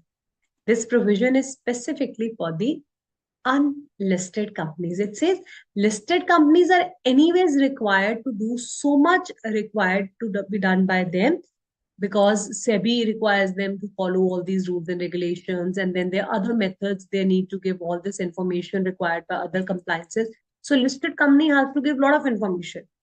But this specific section 129A is for the unlisted companies, companies which are not listed on the stock exchange. What happens in this case is the point numbers, let's divide it into 4 points that we have to learn over here. Point number 1, central government may require. So who is asking them to do something? First is the central government. Power has been given to the central government that central government can ask these unlisted companies to prepare their financial results of the companies on periodical basis in the prescribed form. So although you are preparing annually, but central government can ask you that prepare it periodically means prepare it quarterly. 30th June tak bana kar do mujhe. Or they can say prepare it half yearly. 30th September tak bana kar do. Or they can say prepare it for 9 months. 31st December. Prepare it from 1st April to whatever period they want to tell. Central government can ask them to prepare the financial results on periodical basis. Whatever period they decide, central government will decide. Then point number 3, they will take the approval from board of directors.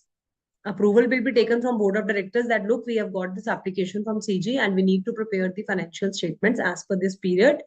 And they need to get this should be 4th point, they need to get the complete audit or limited review of this periodical results. So either you get the complete audit. What is the difference between audit and limited review? Audit means that you're getting the detailed examination of everything. All the facts, all the books needs to be opened, all the vouchers needs to be seen. Detailed examination has to be done to find out the faults in the financial results. But limited review means you're just flipping the pages and just saying that whether everything is fine or not. So you will take the board's approval and either the audit will be done or the limited review of this periodical financial results will be done. And once it is done, point number 5, you need to file the copy of the same with the ROC within 30 days of the completion of this period. So let's assume central government has asked the unlisted company ABC Private Limited to prepare the financial statements for the periodical period ending on 30th June. So they have prepared for the 30th June. They got it approved from board of directors and audited or limited review was also done. In the prescribed form means whatever form CG has told. Then within 30 days, that means from 30th June, so by 31st July, they need to file it with the ROC. This periodical results, financial results needs to also to be filed with the ROC. Is that clear? What is the meaning of limited review? Limited review means you're just seeing it an overview. Okay. Otherwise, or complete audit can also be required.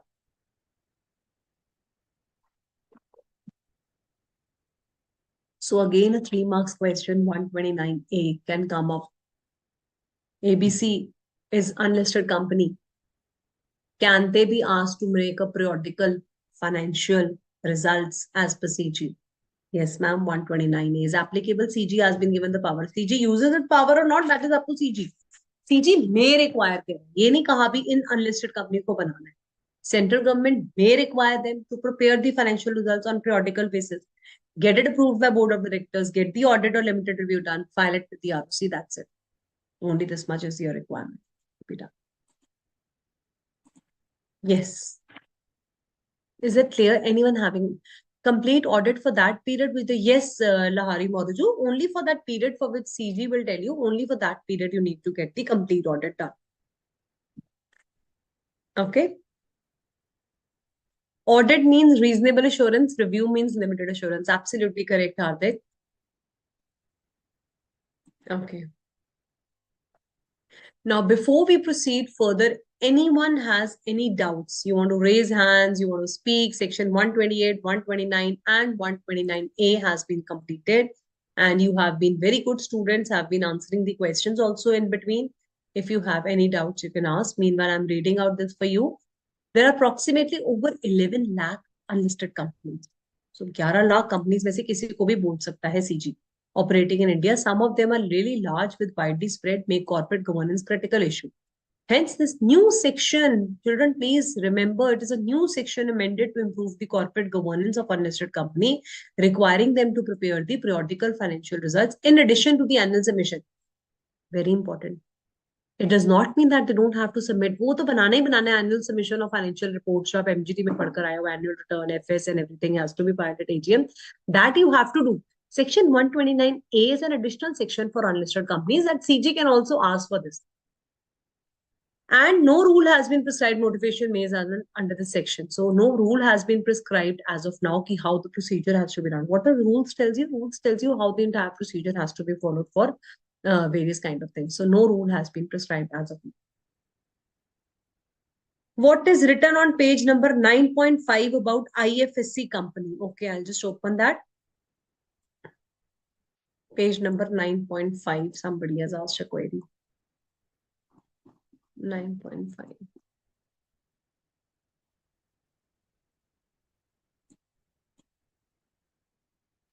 Anybody else also has any doubts, you can ask children.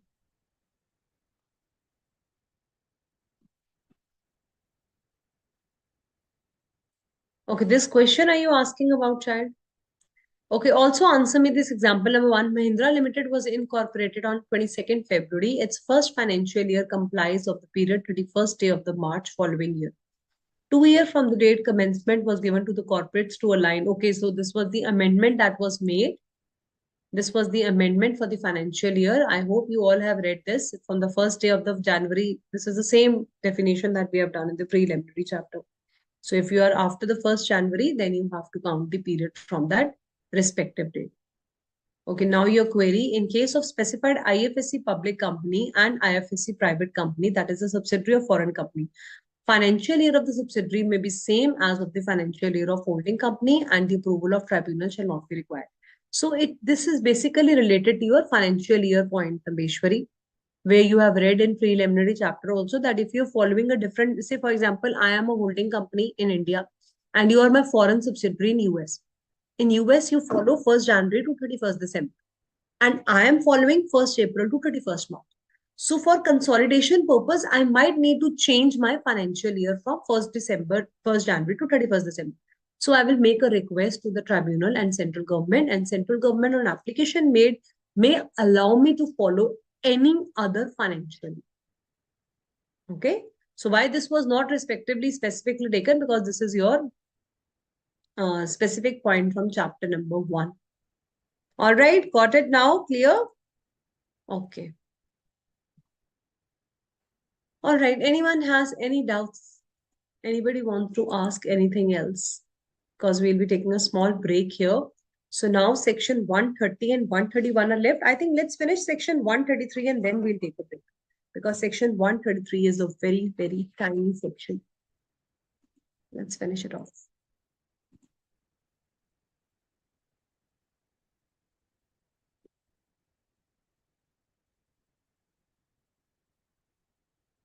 One 32 is very big. We are doing 132 on 11 as well as 134. Okay. Central government to prescribe the accounting standards. What does 133 tells you? 133 tells you that, ma'am, whatever financial statements you are saying that you have to comply with accounting standards, you have to follow Schedule 3. What are these accounting standards? Who define accounting standards? So number 1, central government prescribe the accounting standards or any addendum recommended by ICAI in consultation with NAFARA. NAFARA is your National Financial Reporting Authority. So see children, we ourselves, our ICAI body has been given the power. We recommend in consultation with NAFARA, we tell people, we tell the companies that these are the accounting standards that you have to follow. So our CA students are very important to know these accounting standards because the recommendation is given by ICAI itself. in consultation with NIFARA. So who is the main authority? National Financial Reporting Authority के साथ recommendation लिया जाता है, consult करा जाता है Institute of Chartered Accountants of India. They sit and consult with NIFARA, and that is how they frame the accounting standards. Central government will prescribe those accounting standards which we will recommend. So ICAI will sit with NIFARA, they make the recommendation, and then they will give to central government. Central government will further prescribe this. Until NIFARA was constituted under 132 of the Companies Act, which is we are going to do in the next lecture. 132 is full-fledged about NIFARA. Central government was prescribing the accounting standard. So पहले NIFARA से पहले कौन कर रहा था? Central government was doing. Recommended by ICAI in consultation with National Advisory Committee on Accounting Standards constituted under the previous government. Since NIFARA 2018, this provision has lost its operating effects. So earlier there was NACAS, that is National Advisory Committee on Accounting Standards. Earlier they were giving the authority. So when I was studying CA, I was studying about National Advisory Committee. Now you have to simply remember National Financial Reporting Authority, Section 132 has been incorporated. So now ICAI consults with NFRA, and then they give the, then they tell the central government further prescribe the accounting standards. Before that, central government was consulting National Advisory Committee. This is the simplest section. This is the simplest section. So section 133 simply tries to tell you, and yes, we follow Ind AS only, child. Okay. So this all we have done 128, 129. Let's refer to section 133 here also. So this is all of your NIFARA, which we are going to do in detail. Don't read NIFARA as of now. I'll teach you, then only you read.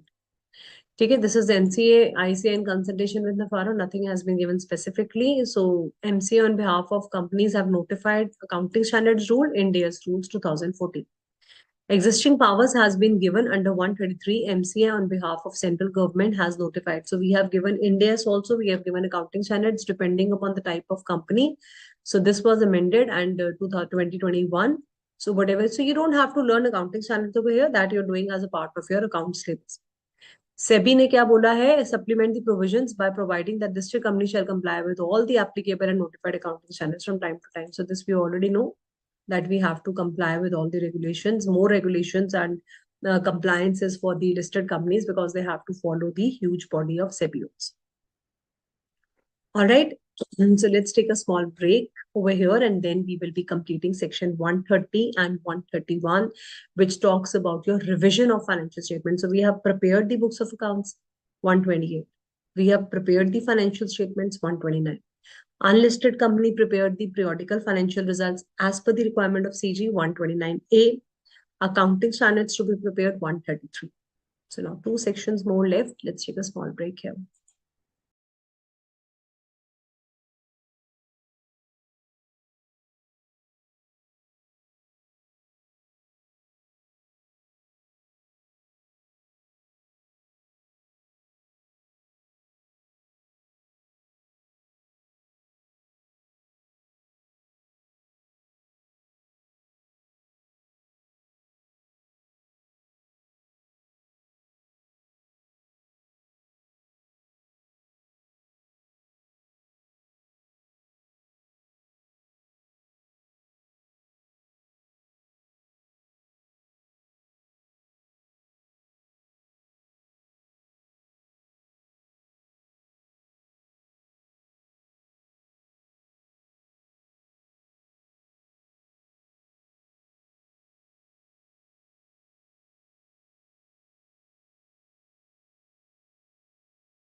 All right, students, I hope you have gone through the sections that we have done.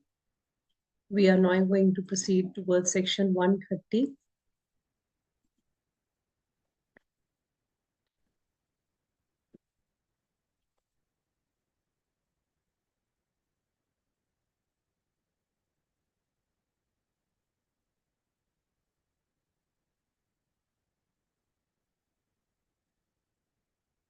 So Bala Muruganu ji is asking about the plans for the corporate governance. Governance basically means the way the companies are controlled and governed and directed.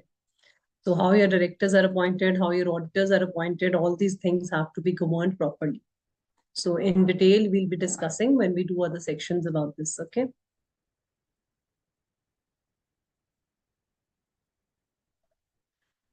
Now, children, section 130 and 131 are very, very interesting section. Section 130 tells you that how I was telling you before going to the break that now we're going to talk about the revision of these books of accounts. Can we revise that? Can we reopen these books of accounts? Section 130 tells you that if an application is made by CG, tax authority, SEBI, statutory body, or any other person, then the reopening books of accounts can happen. But if you yourself feel that you have not prepared your financial statements as per section 129, so you are a company ABC Limited, you have complied with everything, but you forgot to make certain entries. You have now remembered that, okay, accrual basis, we have not made the provisions of certain electricity bills or certain amounts that need to be paid or rental deeds or whatever it is, or any board report as per 134. Now, if I talk about 134, you have not done 134, but there is a report prepared by Board of Directors. Whatever contents are included over there, Director Responsibility Statement is the major content that we'll be discussing over there. So if it is not in compliance with, you have not complied with that, then voluntarily you want to revise your books of account. So section 131 gives you the power to suo motu revise your books of accounts. Section 130 is telling when you have to reopen your books of accounts on courts or tribunal. Court or tribunal is going to pass the order. Now, how this thing happens in section 130, first we have to understand somebody is asking us, that's why we are reopening our books of accounts and revising them.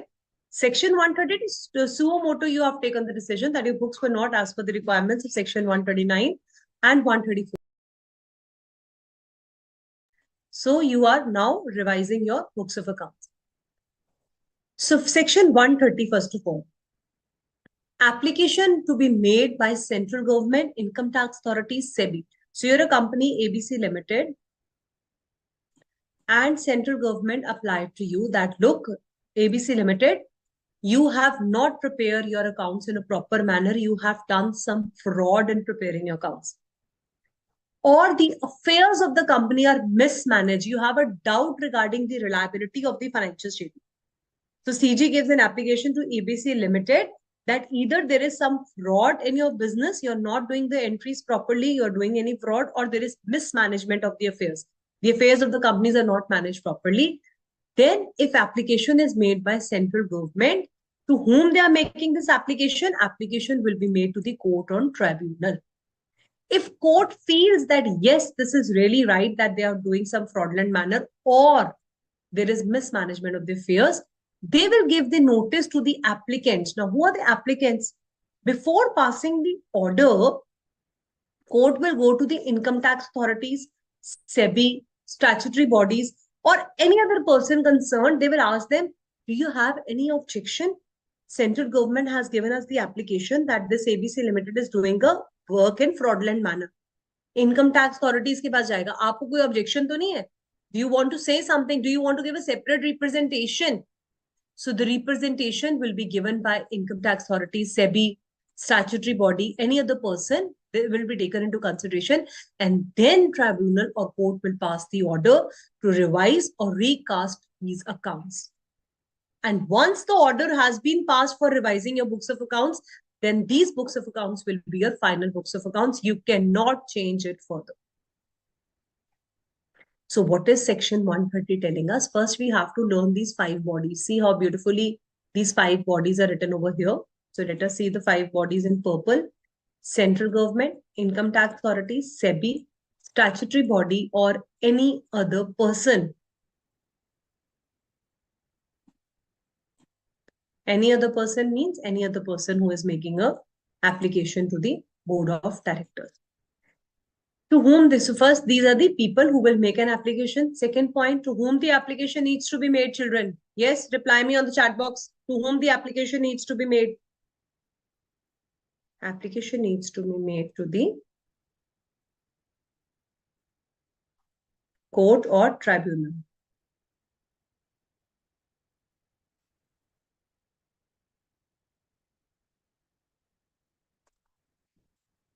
Application needs to be made to the court or tribunal.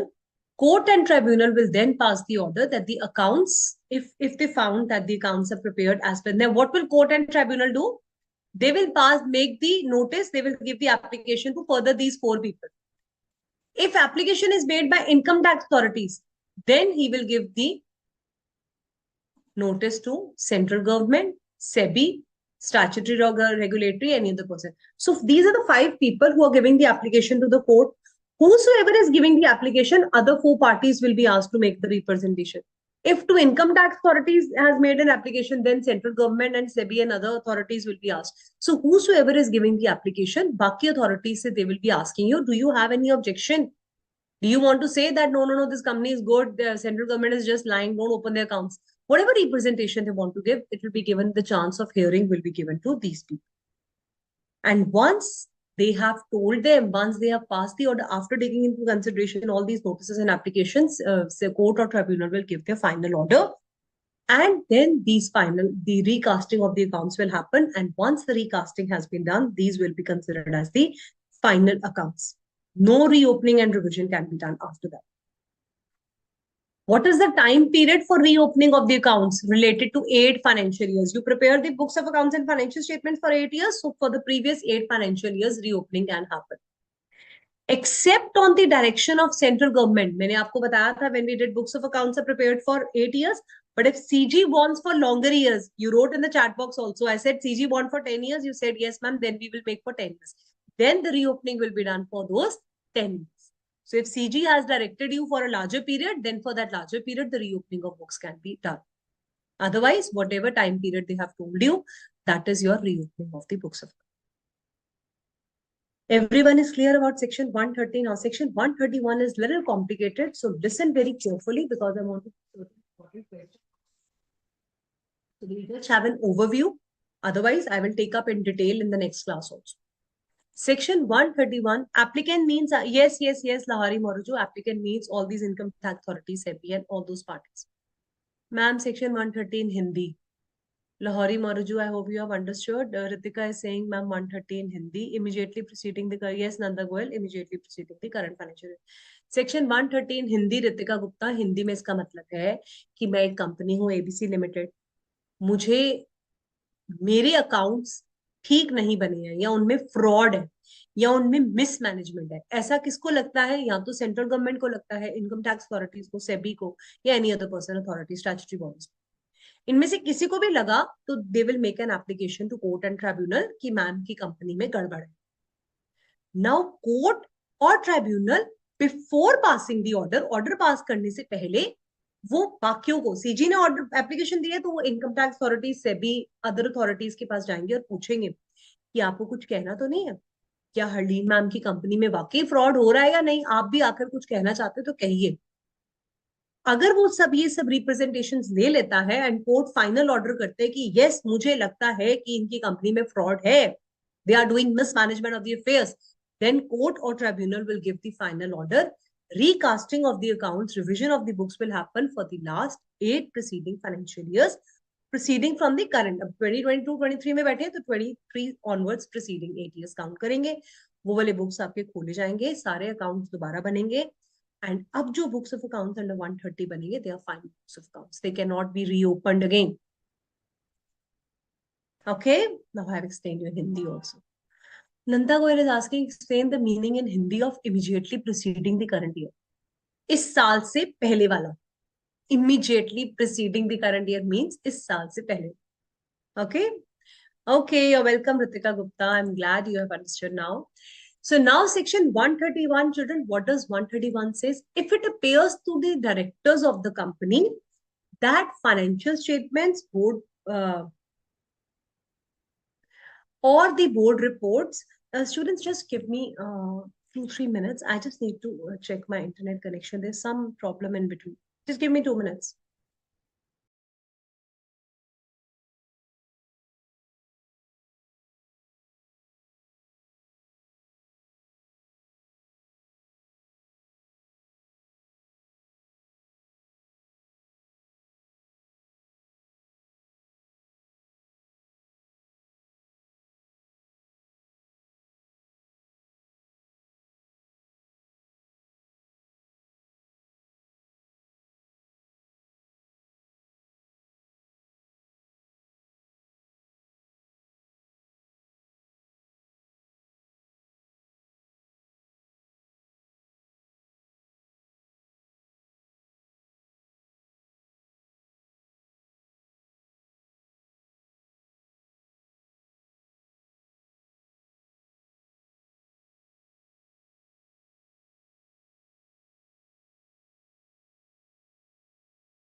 I hope I'm audible now. Yes, we were discussing section 131. Now, there we have discussed for the 8 previous years, your books of accounts and financial statements can be recasted. Here, the financial statements and board's report, if directors themselves feel that there is some mistake, I have not complied with section 129 related to my financial statements, or I have not complied with the board's report related to section 134, then he will make an application to the tribunal. They will go and file an application with the tribunal, and tribunal will pass an order allowing them the preparation for the 3 previous financial year. उसमें 8 previous financial year थे, इसमें 3 previous financial year का आप revise कर सकते हैं, books of accounts, financial statements, or you can revise your board's report for the 3 financial years. And this copy of tribunal needs to be filed with the registrar within next 30 days. So within 30 days, you have revised them. Within 30 days, you need to pass this with the, file this with the registrar. All right. Is that clear, children? Now, what happens is this Rule 77 gives you the entire procedure, how this procedure has to be followed. Yes, Section 131 deals with the suo motu revision. Absolutely correct. So Rule 77 says that application shall contain the following things. So financial year to which the accounts needs to be revised. So which financial year? So for 3 previous years, it's allowed. 22-23, we are in 23-24. So sorry. No, we are in 24-25. What's happened to me? We are going to end 31st March to 2025. Hard to believe. I'm just thinking it's 22-23. It's 24 4:25 going on. So let's assume that we want to revise the financial statements of 22-23.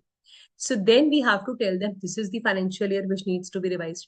What are the name and addresses of managing director, CFO, company secretary, officer of the company who were responsible for making these financial statements. So ये लोग थे जिन्होंने financial statements बनाई हैं, उनका नाम, contact details, address has to be given. When such accounts were audited, who was the auditor? E&Y, PwC, who came to audit your accounts? Please tell us those also. We're going to ask the auditors also, what was the problem? Didn't you see why they're revising their accounts again? So you need to give the details of the auditor also. Copy of the board resolution passed by the board of directors. What is this board resolution?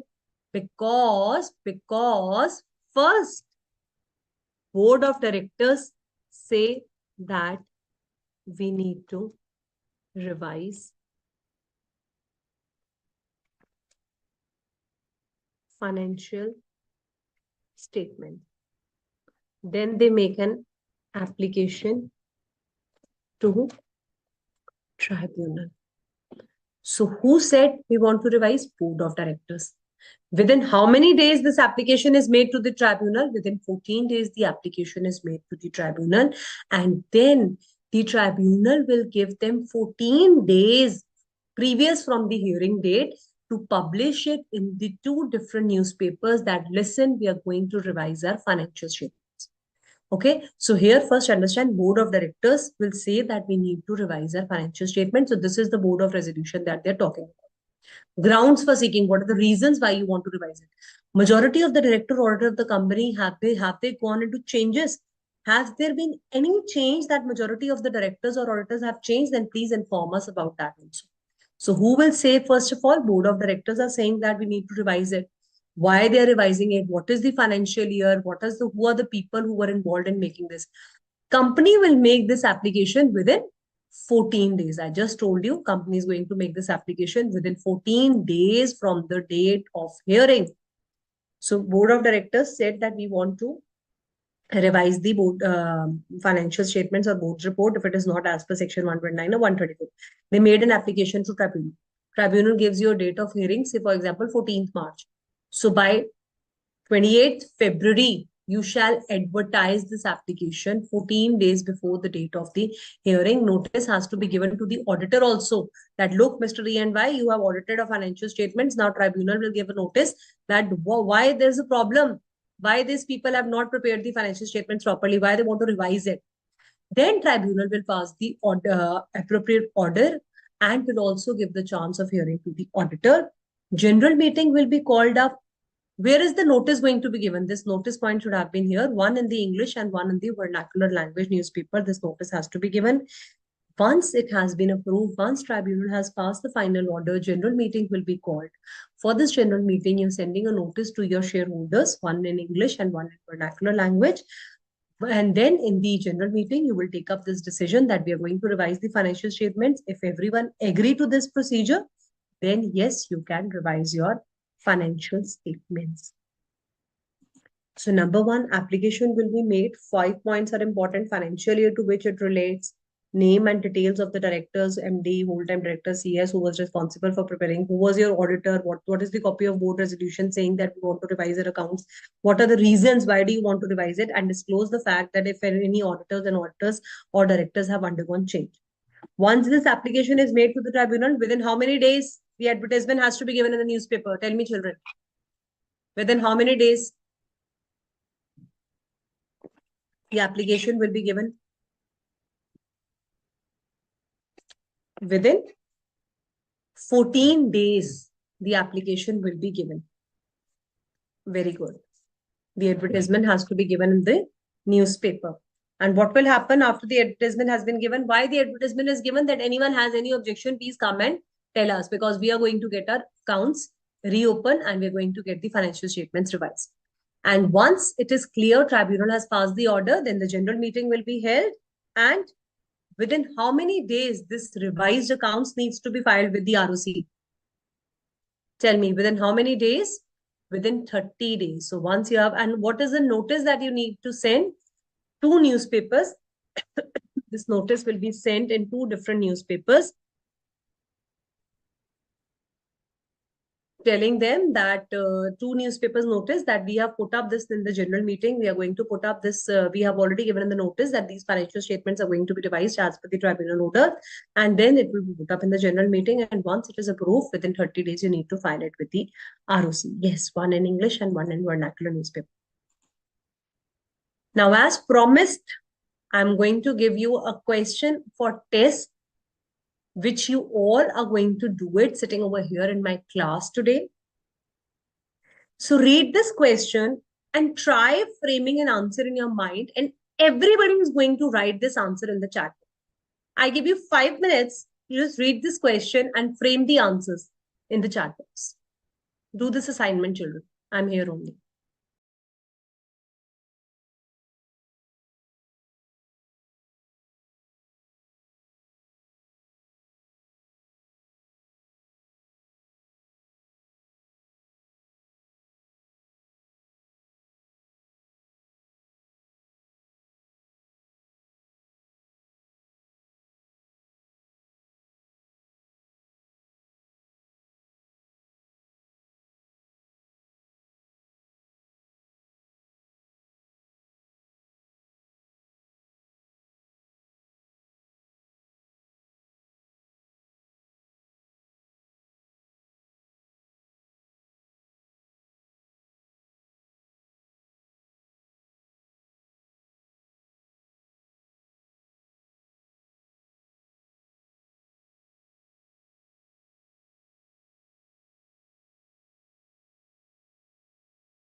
So let me see how many of you have given the correct answers. Nayan, Astha, Pallavi, B. Sai Kiran Kumar. Tambeshwari, you are saying true, false. So it was not a true, false question. You had to frame an answer on the basis of this question. Riddhi, Pallavi, Neeru, can you mention some of the things which leads to revision of books of accounts? And okay, Lahari Moruju, I will take up this question in a while for you. So very nicely, children, you have framed the answer for this question. So what this question, so there can be three different ways of giving a question. So this question number one was not individual questions. It is question for three different ways can be given. What was this question entirely based on? Section 128, subsection 1. That is, the books shall be kept on accrual basis, and double entry since you're not maintaining. So this is not permissible. Second part was who are the persons responsible? So we have already done whole-time director in charge of finance, managing director, CFO, all these people. And after that, the company who is keeping these books of accounts shall be accessible in India. Third part that I've asked you about the electronic mode. It shall be accessible in India. Proper storage retrieval has to be done. And these books shall be kept if the servers are located outside India. Proper backup can be taken. All those points related to that you can give according to the rules. So a company cannot keep the books of accounts in electronic mode accessible only outside India. This is not possible. Is that clear, children? All of you have understood these points.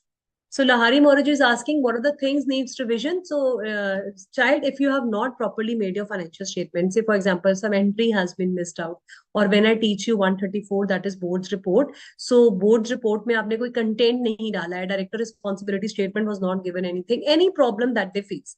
So you don't have to learn what were the reasons, but yes, if it was not in compliance is something which you need to know. Rati Milani, Dilip, Pallavi, Good, good, good. Pranav.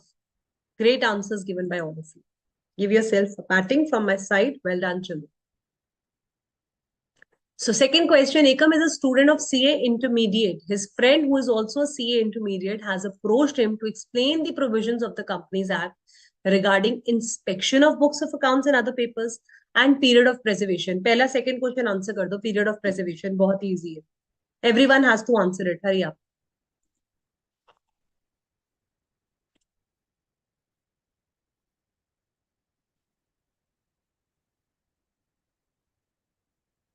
Excellent, excellent. 8 years is the correct answer. And what about the first part?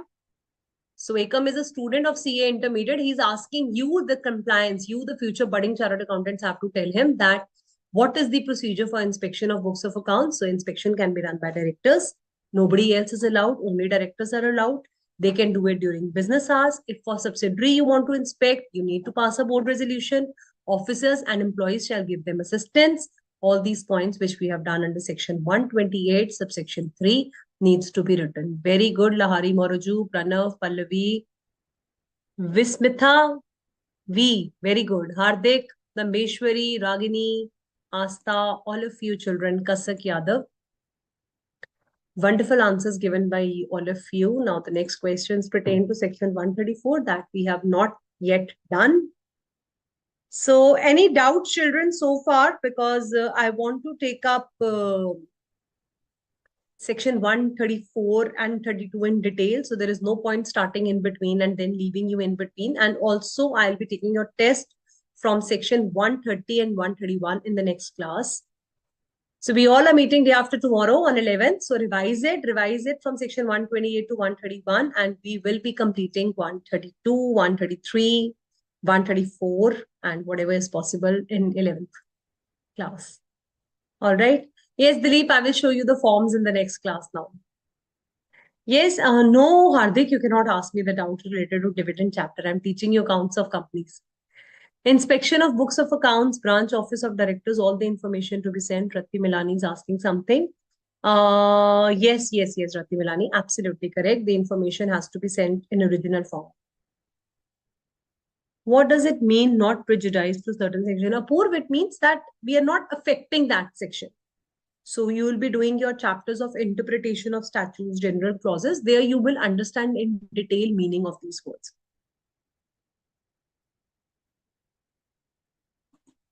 Nanda Goyal is asking a point on page number 9.10.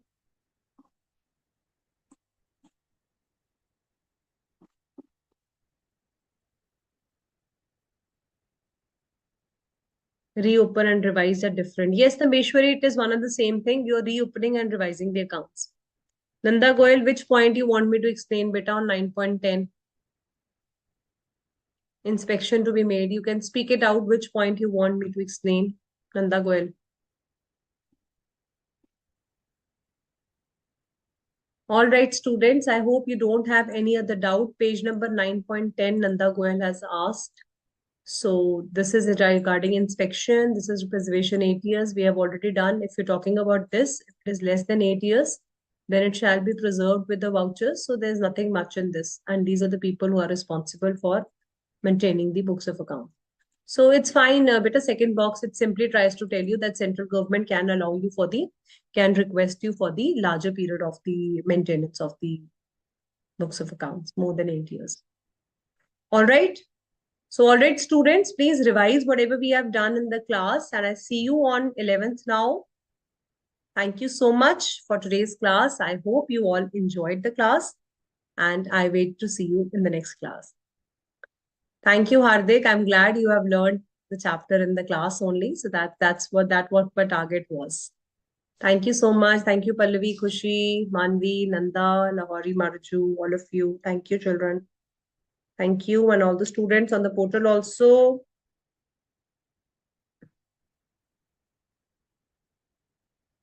Bala Murujinu, I hope your point regarding corporate governance was clear. No more doubts. All right. Thank you. Thank you, Rati Milani. Thank you so much, children. Thank you for wonderful comments. You make my day even more brighter. Thank you so much. God bless you all. See you on 11th. So we are done with the session.